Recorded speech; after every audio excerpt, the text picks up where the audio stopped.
Assalamualaikum warahmatullahi wabarakatuh. Perkenalkan, nama saya Robi Ardiansa, NBI 14122000120. Di sini saya akan mempresentasikan hasil dari pengukuran produktivitas dengan metode OMAX. Untuk yang pertama ada pendahuluan. Setiap perusahaan manufaktur dituntut untuk terus meningkatkan produktivitas dari efisiensi agar dapat bersaing dalam pasar yang semakin ketat. PT Hamil Jaya Steel yang berlokasi di Sidoarjo dan bergerak dalam produksi komponen logam untuk sektor kelistrikan dan konstruksi, tengah menghadapi tantangan dalam menjaga kestabilan output produksinya.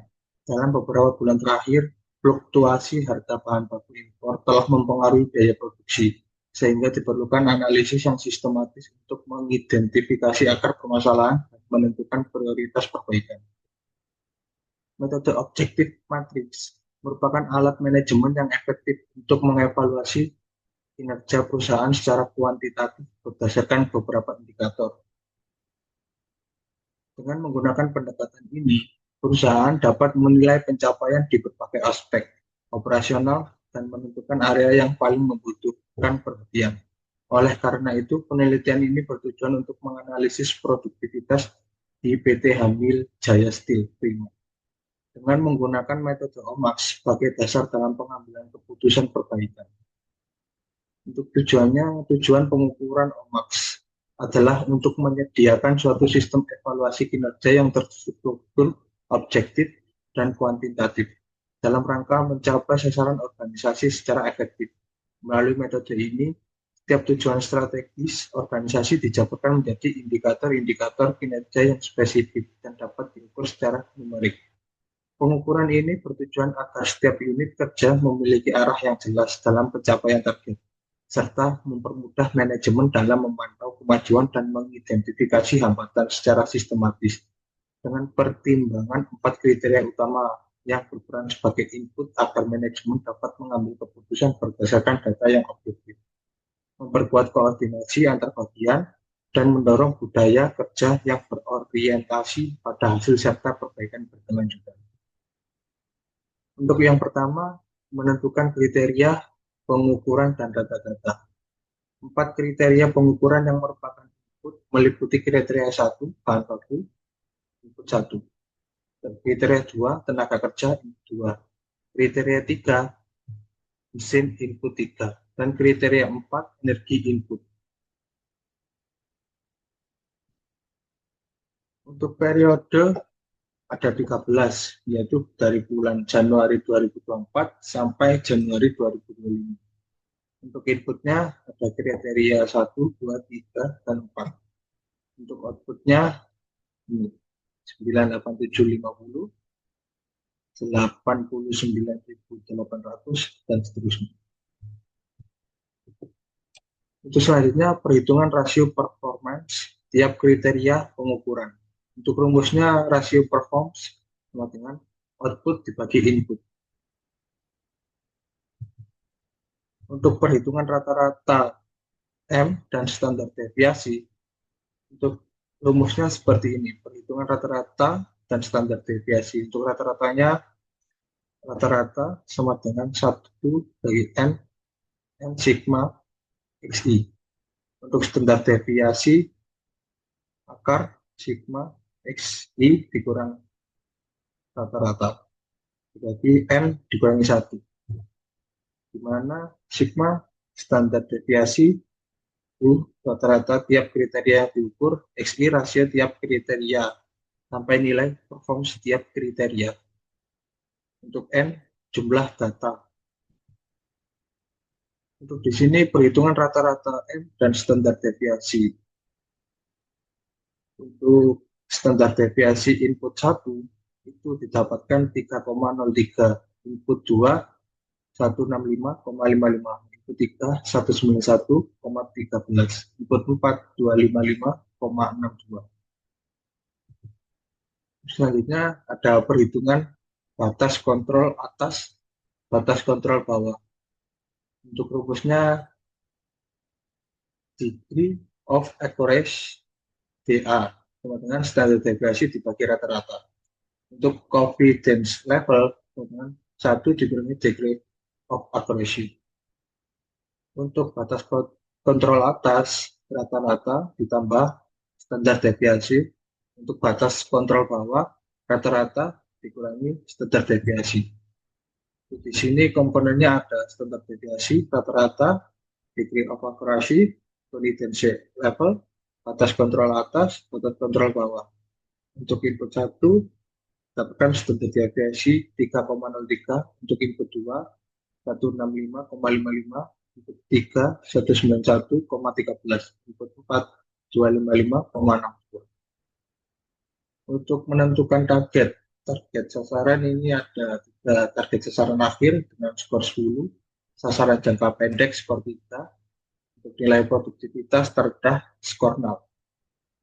Komponen ada batas kontrol atas BKA, skor rata-rata, batas kontrol bawah.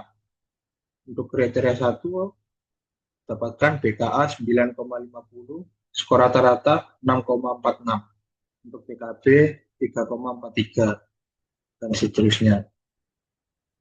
Untuk menentukan nilai produktivitas realistis, itu dengan nilai produktivitas realistis merupakan nilai yang mungkin dicapai sebelum sasaran akhir, yaitu skor 1-2 dan skor 4-9. Skor-skor tersebut diinterpolasi dengan rumus adalah sebagai berikut.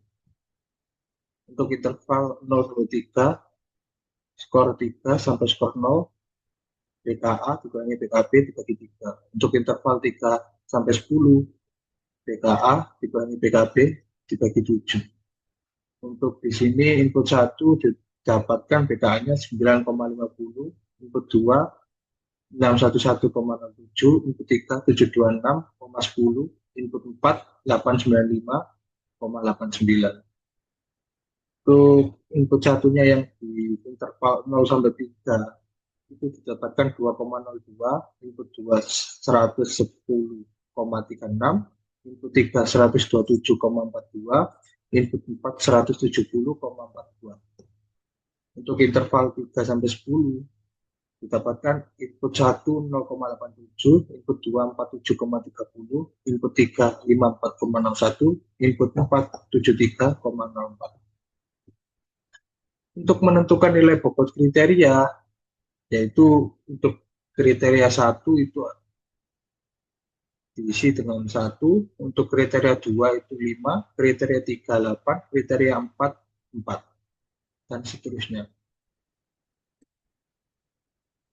Di sini untuk menentukan skor dari skala yang didapatkan dari bulan Januari 2024, kriteria 1 didapatkan 10,01, di bulan Februari kriteria 1 4,66, Maret 10,10, dan seterusnya.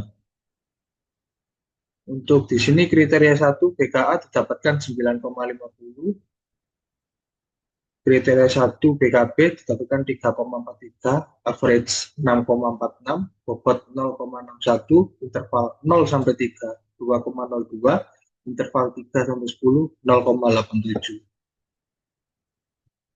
Selanjutnya menentukan skor dari skala. Di sini didapatkan dari total value di bulan Januari ada 8,90, total value di bulan Februari 9,27, untuk bulan Maret total value-nya 7,96, bulan April 9,03. Di sini untuk menentukan pencapaian kerja.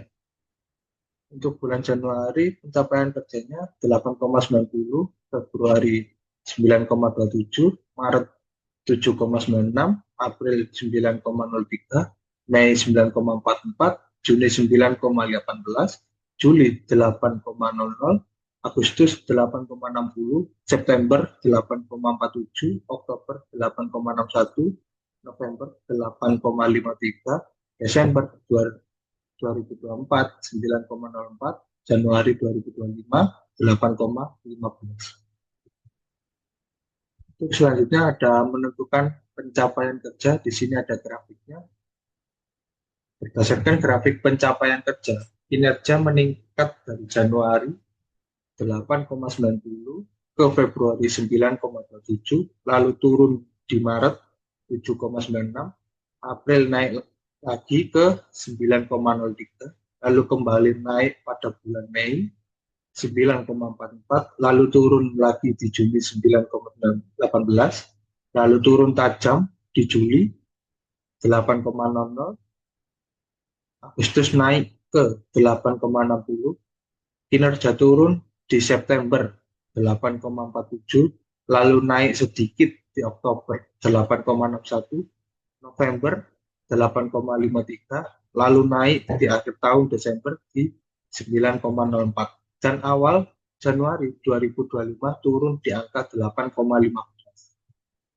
Di sini untuk menentukan indeks produktivitas total. Di sini ada indeks produktivitas, rumusnya indikator performasi saat ini dikurangi indikator performasi periode sebelumnya dibagi indikator performasi periode sebelumnya dikali 100, atau bisa juga digunakan dengan rumus indikator performasi saat ini dikurangi indikator performasi periode sebelumnya dibagi indikator performasi periode sebelumnya. Di sini ada indikator performasi saat ini yang ada di Februari 2024 9,27, Mei 2024 9,44, Oktober 2024 8,61, Desember 2024 9,04. Untuk selanjutnya ada indikator performasi periode sebelumnya, Maret 2024 7,96, Juli 2024 8,00, September 2024 8,47, Januari 2025 8,15. Yang ada di sini indeks produktivitas digabungkan dari Februari sama Maret didapatkan 0,16, Mei dan Juli 0,18, Oktober September 0,02, Desember Januari 2025 0,11. Untuk performance indikator, untuk indeks produktivitas Februari 2024 dapatkan 0,16, indeks produktivitas Mei 2024 0,18, indeks produktivitas Oktober 2024 0,02, indeks produktivitas Desember 2024 0,11. Sekian dari presentasi saya. Wassalamualaikum warahmatullahi wabarakatuh.